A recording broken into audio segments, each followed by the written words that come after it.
Hello, everybody, and welcome back to my channel, Light of Divine Love. I'm your host, Kelly Miller. Thank you for joining me. I just wanted to inform you guys on my last video that I made. The title was called Take Me As I Am, and there's a song from Sugarland, very, very amazing singer, which inspired me to name this title of this video, or that video, that song name, in a sense, just because it inspired me to do what I'm doing. So anyways, with that said, I'm going to move on to today's episode. I just want to also let you know that I will move from a time event from my past to a different time in the future and back and forth, because it would be really hard to try to chronologically explain all this stuff that I'm doing. And there's certain times in my life that nothing was really happening. So without that being said, thank you for tuning in, and let's get started. So in my previous episode, I have left us off as Teresa had just got her notice that she got the job to be the supervisor flight attendant in Hawaii, and she has 60 days to leave, is where I left off. So now I'm going to go back to a period of my childhood where things happened to me that led to other future things. So let me explain what happened. So my dad was a very angry individual, and he was a very abusive parent. And he drank a lot of alcohol. And growing up as kids, you know, we see these commercials that say beer, but we really don't know what it is or what effect it has on somebody. So as a child, my dad was very abusive, always took a lot of his frustration and anger out on me and my siblings. And very often things would get out of hand, and my dad would just get really drunk and just scare everybody to death. And one day there was a lady who had come to the door and brought this card for my parents, and it said Social Service Administration. And, you know, my dad, again, he was very angry. We were always, you know, grounded in punishment of some sort. And so when he came home from work that day, he saw that card and called the phone number for them. And then all of a sudden, none of us were in trouble that day, or I'll go outside and go play. So some lady had come over to the house and talked to us as kids, and not really understanding what the process was, why she's asking all these questions. And so she leaves, and a few hours later, you know, we go to bed and everything. And around 2 o'clock in the morning, there are police in my house. My dad is being arrested. Me and my brothers and sisters are being moved to taken with the police, taken to the hospital, had all these tests run on us, blood tests, everything, eyes and all that. And later on that morning, it's about maybe 3, 4 o'clock in the morning, we're being driven to some sort of area that we've never seen, and it was foster care. So me and my brother and sisters were all in foster care at this time, not really understanding what was going on, what was happening. We had no access to talking to my mom. The lady that was taking care of me and my brother had no information. We were basically just kind of like prisoners in an area that we didn't really know what was going on. And it was a very tough time for us because it's just me and my brother, and we barely get along. I have no idea where my sister is and what they're doing. And again, we have no contact with anybody, not my mom, definitely not my dad.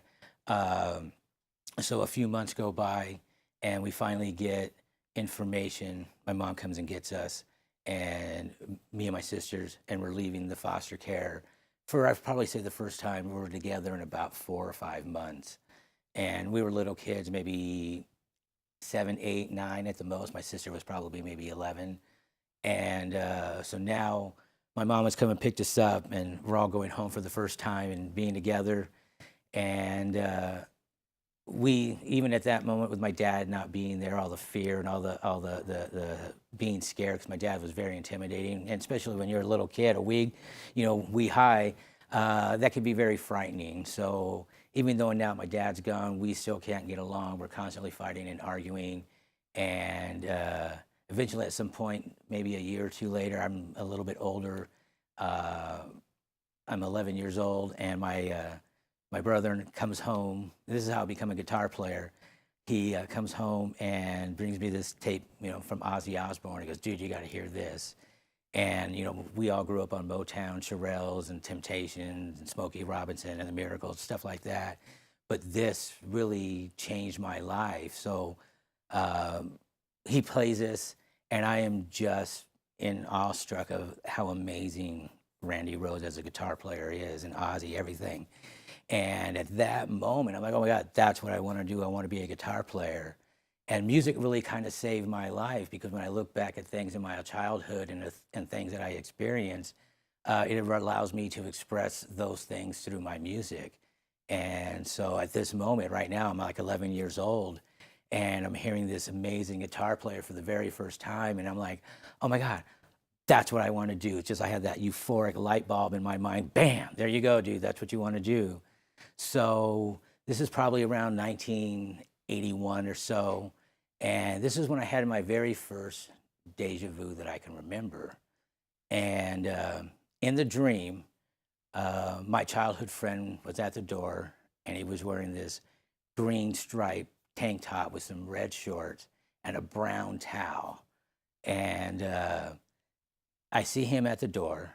And then the second part of the dream was I see a silver little car next to this big giant tree, and behind the driver's passenger wheel was $1.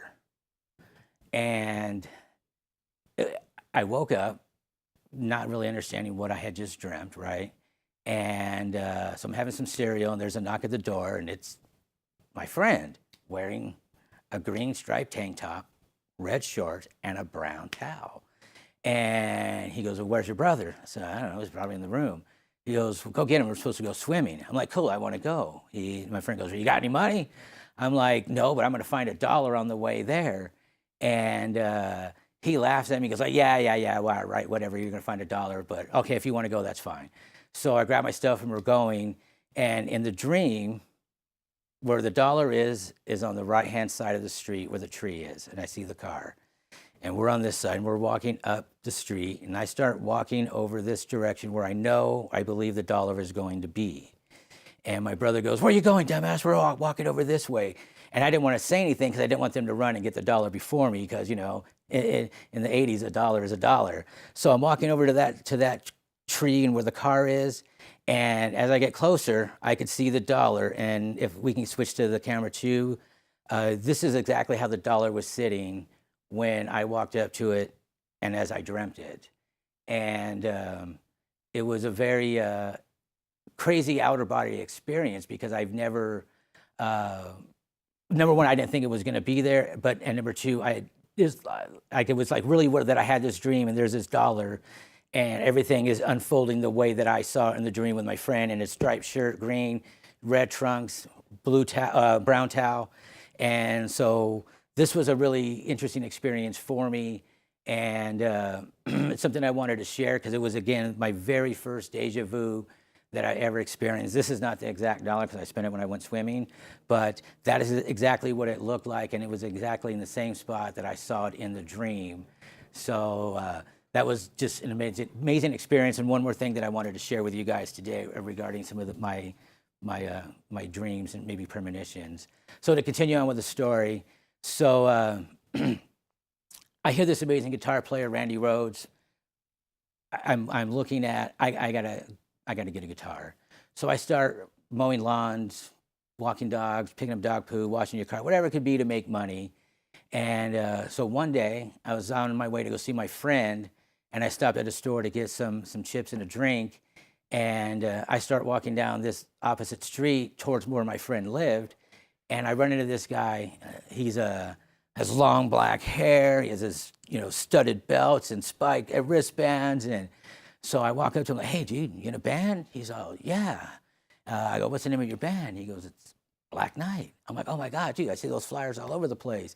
He goes, "Yeah, that's cool, dude." And, he goes, "Hey, you want to do me a favor?" I'm like, "Well, what's that?" He goes, "You want to make $5?" I'm like, "All right, well, like, what do you need me to do?" He goes, "Hand out these flyers and go pass them out for me. and I'll give you $5. I'm like, all right, that's cool. So I go and I take the flyers, go to my friend's house, and we go out there and put them out. And I go back to his house and give him his big old roll of duct tape that he gave me to put him up there. And he's like, dude, I really appreciate that, man. You're really cool, bro. Thank you very much.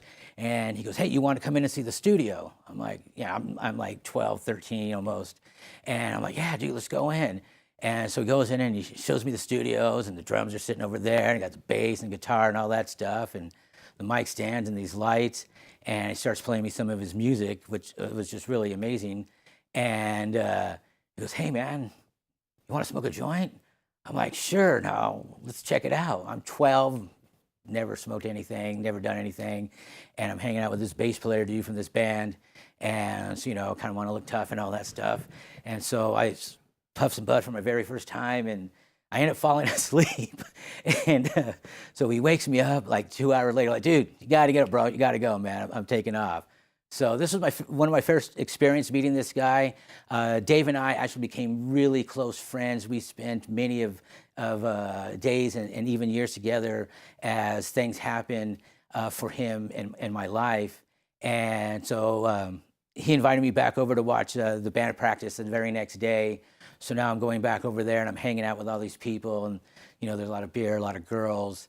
I'm like 13 years old, and we're all partying. And so it was a really, really weird experience, because these guys are like musicians, and here I'm looking to be that. And, so Dave would give me flyers, hey man, take this to your school and pass them out and all that stuff. And so I spent a lot of time going to Dave's house and being a part of the band. Eventually I became the drum roadie, working with the band. And we would go to all these different clubs at different times. And again, I'm just like, 13, and these guys are, walking into these clubs, and I'm just going in with them. I don't have to pay for anything. And I'm hanging out with these bands, and, early days of again, how do I want to say, early days of like maybe Dokken, Rat, Motley Crue era type of timeline. And so it was a really weird experience where here I am, I'm around 13, I'm going to these clubs, I'm partying with, a lot of these members of bands that are future bands that are going to be very big.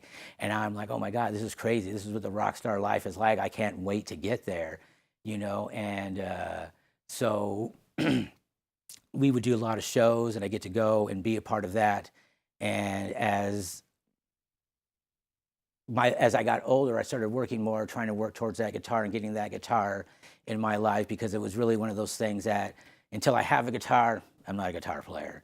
And so I would, again, mow lawns, work as much as I can to get my guitar. And finally, right around my 14th birthday, I get my very first guitar, and I don't really know how to play it. And so I'm trying to learn. And at this timeline, Dave's band had broken up, and basically Charles was moving towards a different project with another guitar player in one of the rock magazines, Metal Method. And so he got an opportunity to join that band, and his brother could have joined, but he didn't want to dye his hair, which I don't blame him, because he just really looked good with black hair. So you have Dave now forming a new band with new people. And so we're trying to promote the band, going places to do it, to get other musicians into this new gig, which was, again, a really cool experience. I'm going to these clubs, I'm hanging out with people, and partying with just all kinds of interesting future musicians. And so that's part of where my journey has leading me. Again, I'm roughly around 14. It's 1984.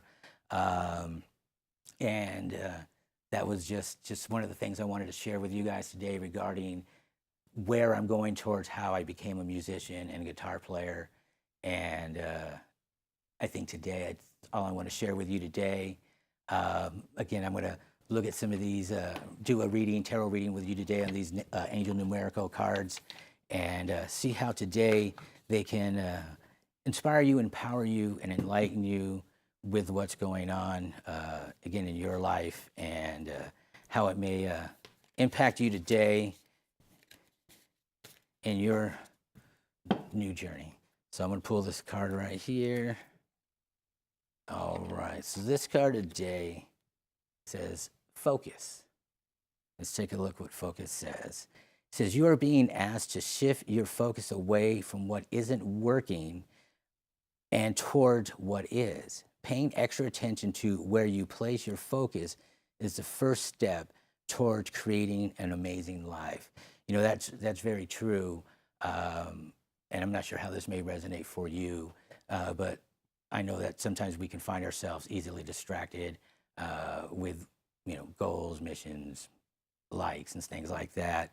And we move away from what our true agenda might be, and getting sidetracked is very easily. I know I'm ADHD. I get sidetracked very fast. So, but this is a very good card. Resonates with me because I have to focus on things and make some changes as well. So hopefully this resonates with you, and we'll see what the next card says.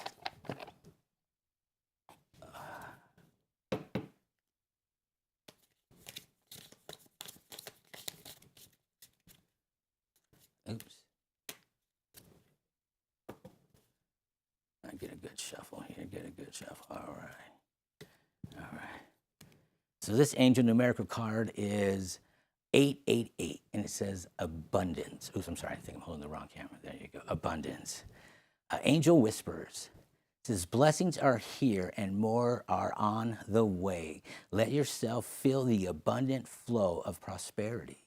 All is around you as you stand in the highest self of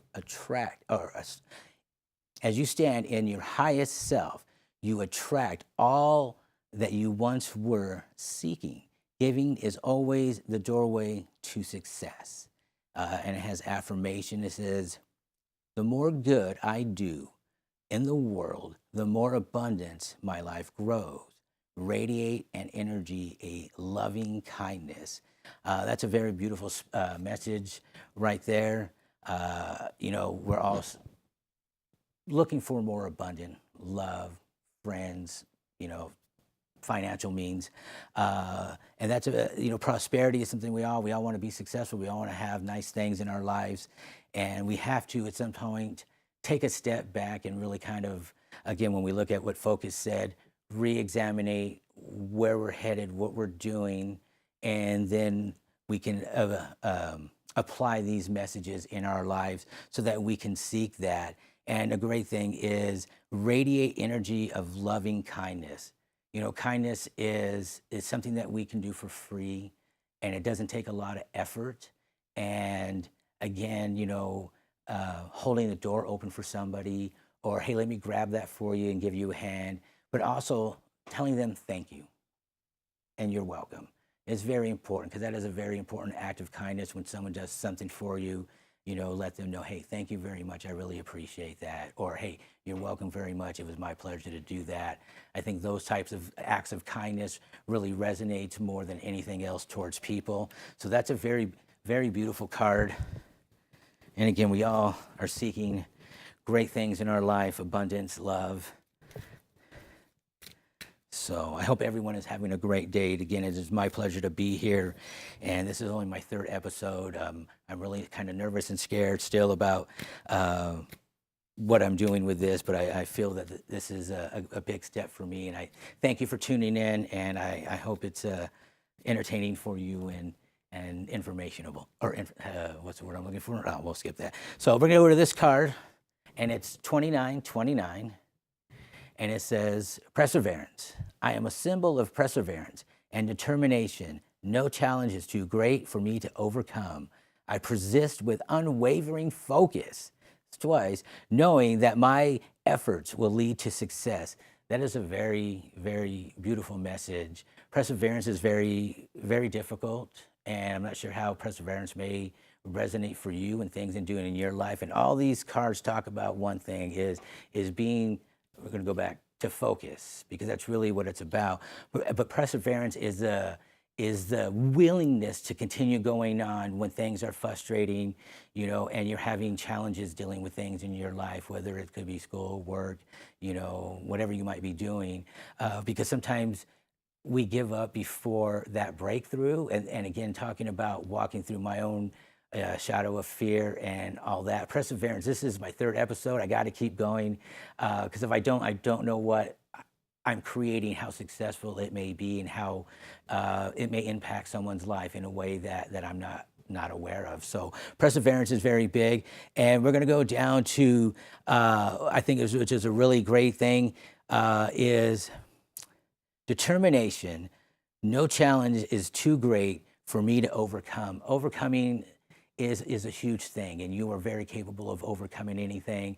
Again, you might have to take a step back, reevaluate what you might be challenged by, focus, and then persevere through that challenge and overcome whatever might be challenging you in your life. So these 3 messages are very well connected together because it's about determination. We are searching for abundance, but also kindness. When you do good things in your life, good things can happen for you. So I'm gonna share a story real quick with you before I sign off, because I think that this would be a really good time to share that story. So I'm out driving, I'm working towards rent, and I see this young girl. She has a little sign, and I can't see what she says, so I'm making a left-hand turn, but I see her standing on the island asking, for assistance. So I stop and have lunch, and I open my wallet, and I got a 20, a 10, and a $1, right? And so I'm like, okay, well, I need 20 for gas, so let me just pay for my lunch with a 10. So I pay for my lunch, and I leave, and I'm in the left-hand turn lane to go left because I need to catch the freeway and head south. And I see the girl, she's walking up, and her sign says, "I need help buying diapers. Can you please help?" Now, I know how expensive diapers are because I have 2 kids. So I don't know how long she's been standing there. I don't know how much money she has made in that day. So I pull out my wallet, and I got a 20 and a $1. I'm like, all right, you know what? I'm just going to give her the 20 because I know how expensive diapers are, and we're going to go from there. And so I'd been driving about maybe 3-4 hours. I think I made like maybe 50, 60 bucks. So I give her the 20. I don't show anybody what I give her. So I just go, "Here you are, dear. God bless you. Have a great day." And I roll up the window and I take off on the light, right? So I'm driving and I turn on the app, and bam, I get a $15 run. Next run, $23 run. The run after that's $9. The run after that is $13. One after that is $14. By the end of the day, I went from having roughly around 60 bucks to $240 that day after I gave her that money. Now, I wasn't expecting it to ever be returned to me because I understand her situation. And so I just gave generously to her, like, "Here you go, dear. God bless you. Have a good day." And so with that being said, I'm going to connect it with another third thing. So just about 3 weeks ago, I was driving out, and I had to go to the bathroom, and I stopped by the gas station, and the bathroom was closed. I'm like, oh my God, I drove 6 miles to get here, and you're closed. So there's a drugstore right across the street. So I drive over there, and it had been raining, very windy the whole day. I get out of the car and walking towards the bathroom, and what do I find? $20 laying right there, brand new, crisp, as if somebody just said, "Hey, I want to put $20 right here because you're going to come by and pick it up." So those acts of kindness are the great things that we can all do to really put all of these things in our life: focus, abundance, and perseverance, because you never know how the universe may reward you back. So again, I thank you for listening. I am Kelly Miller. I'm getting ready to sign off here. I hope you guys all have a wonderful night. God bless you, and I'll see you in the next video.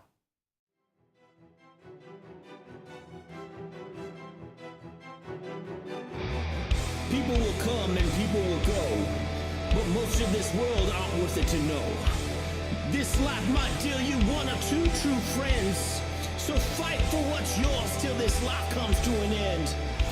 Some will try tempting your heart's desire, lifting you up while they set you afire. So don't ever keep your true feelings in check, 'cause nothing's worth losing your self-respect.